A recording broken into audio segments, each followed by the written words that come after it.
Today I have an opportunity to not only test one of the best melee in Legion because of just their sheer numbers, and I'll explain that in a little bit, but I also have the ability to test a playstyle that is a lot different from other classes. And I noticed that when I first started playing Demon Hunter, I actually felt like Monk and Demon Hunter were the same class and there was really no differences. And now that I've played Windwalker for quite a while and been able to film a bunch of arenas and play it for, a few days now, I've noticed that Windwalker is actually very different from Demon Hunter and offers a lot of different things than a Demon Hunter can do, such as, like, one, for example, having this Transcendence port, right? Or two, like, having, what's it called, like Touch of Death, or having Karma, or like just different defensives. And not only that, but the Mastery is very cool now for Windwalker monks.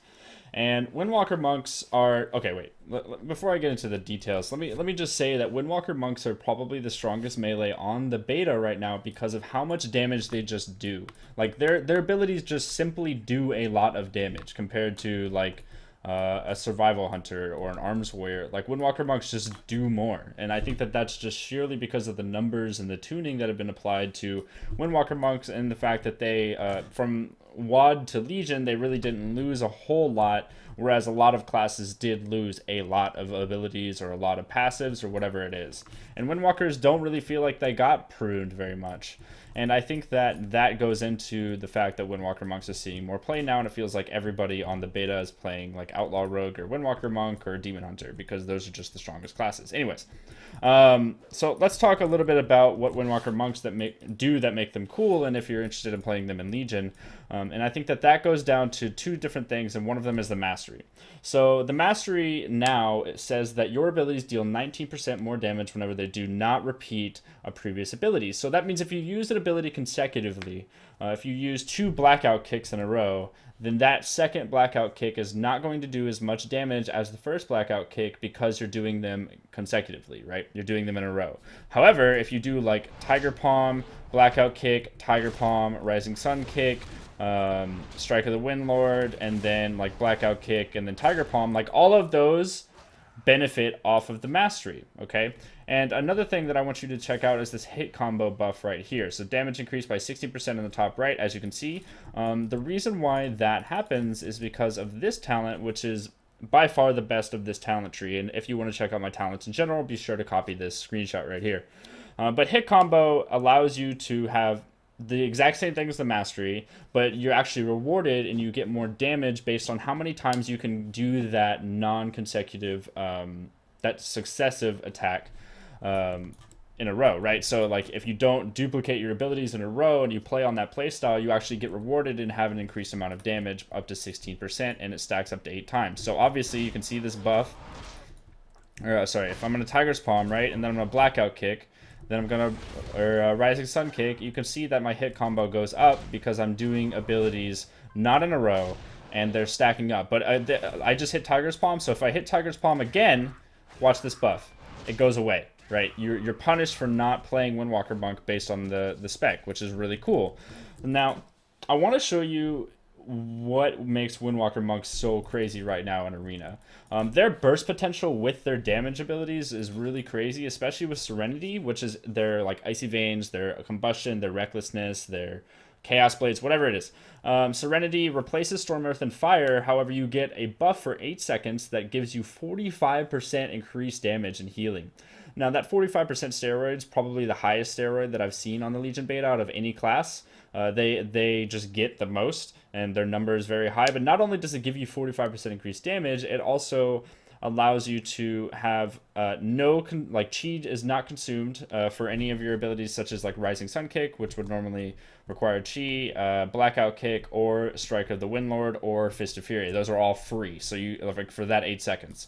And also, on top of that, every ability that you use has 50% reduced cooldown, which is crazy because if you use Serenity, not only are you getting a free 45% increased damage Strike of the Windlord, which does 500,000 damage non-hit with no buffs, but you also have it reduced by half of its cooldown. So it's only a 20-second cooldown, which is absolutely insane. So a normal damage like rotation would actually be like this. You walk up on, you'll see this a lot in Arena, by the way. You'll walk up on somebody, and what you're going to do is actually paralysis into Touch of Death, which does a ton of damage. Then you're going to leg sweep and stun them. Okay, you're gonna pop Serenity. You're gonna use Strike of the Windlord into Rising Sun kick, into Blackout kick, and in between that, or after the leg kick or the leg sweep falls off, you can Arcane Torrent with the Blood Elf Racial, and by that time they're usually dead. If they're not, then you'll Fist of Fury, but they should die. Okay, so what I'm gonna do here is go ahead and show you what that looks like. We're gonna go ahead and Paralysis, Touch of Death, Leg Sweep, Serenity, whatever, Strike of the Windlord, Rising Sun kick, Blackout kick, and then Fist of Fury. And as you can see, they're dead, and I'm not kidding you, I literally killed this guy. I was dueling him, and he's actually dead. If that doesn't show you how strong Windwalker monks, I don't really know what will, or Windwalker monks are. I really don't know what will. But let me speak a little bit to the mobility and the defensives of this class, because I think that it is really cool. Healing Elixir now has 2 charges with the Healing Elixir, or just the talent in general. It has 2 charges, and it heals you for 15% of your maximum health, gives you a 30-second recharge, and is automatically triggered whenever you fall below 35%, which is what it was in Warlords of Draenor, but now you have 2 charges, and you can use them on demand.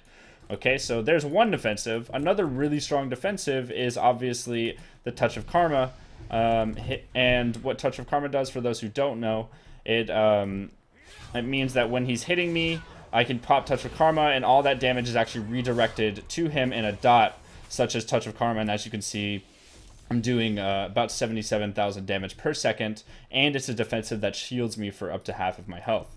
Very powerful cooldown, can be used whenever like damage are hitting you and you're training their healer and you just want to have more damage on them, but you also don't want to die. I think that it's an offensive and defensive combo, which is really cool. You have Fortifying Elixir, which I think is a PvP talent, if I'm not, yeah, okay, so Fortifying Elixir is a PvP talent, kind of like Commanding Shout, and gives you reduced damage taken, which is really good.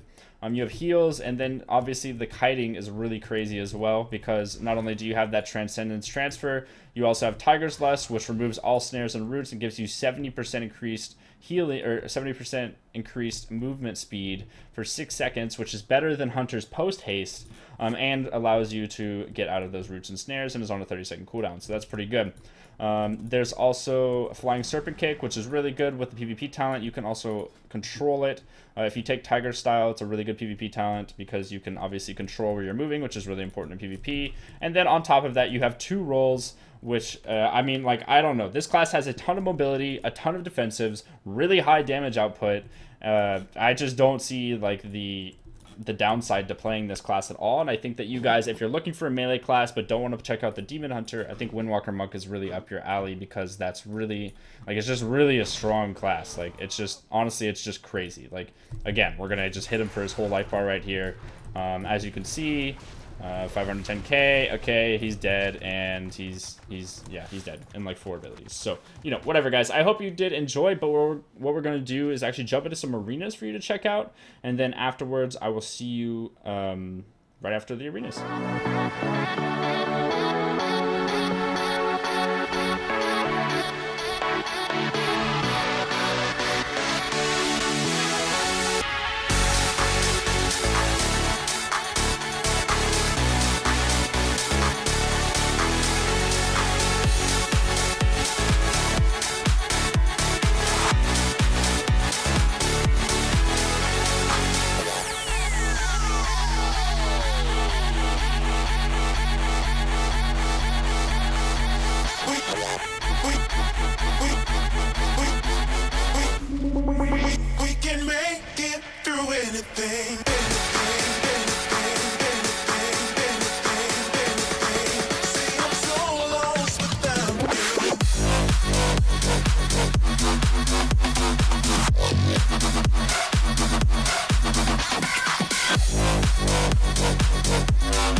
Alright guys, that does sum it up for today. I hope you did enjoy. If you did, be sure to give a big thumbs up and subscribe to my channel for more. You can also check out my website for my top 5 favorite Legion classes. It's the first link in the description, and I will see you all next time. Cartoons out.